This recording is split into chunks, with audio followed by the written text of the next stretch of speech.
Welcome back to Muscle in the Morning. I'm Dave Palumbo, and today is Thursday, January 2nd, 2020. And let's find out what's going on in the world of bodybuilding and fitness. Unless you work in a hospital, you probably don't know that the acronym AMA stands for Against Medical Advice. Now, I'm not saying that Eduardo Corrêa training in the gym a week after having surgery is an AMA situation, but I'm sure there had to be a doctor somewhere who saw the same clip that I did and almost had an aneurysm. But true to form, Eduardo is back in the gym doing what he can to keep himself in shape while he's on the road to recovery. And to be honest, I don't know what the timetable is for the rehab from his tendon surgery, but I'm assuming it'll be a while. But Eduardo's a fighter, and if there's anyone who can battle back from this, it's him. I've worked with a few high-level boxers in the past, and I remember having a conversation with a trainer who told me to never underestimate the underdog's greed. And when you're a former Olympia and Arnold Classic champ coming into one of the biggest shows of the year as an underdog, well, to me, that's exactly the type of guy you do not want to underestimate.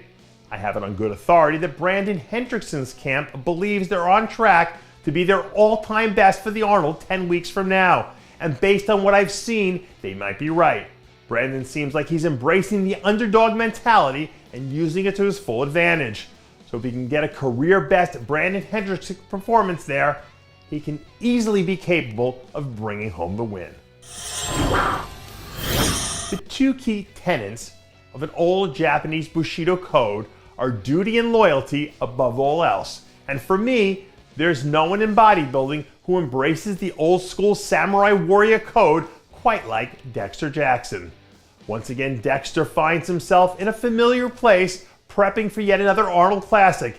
And once again, the Blade looks like he's poised to find himself competing for another title. As a 9-time champ, Dexter is the most decorated athlete in the history of bodybuilding's most historic events.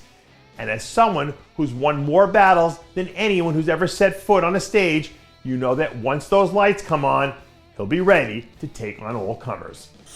To a certain degree, being the one who answers the call when opportunities on the other side of the line is a major part of the equation in life.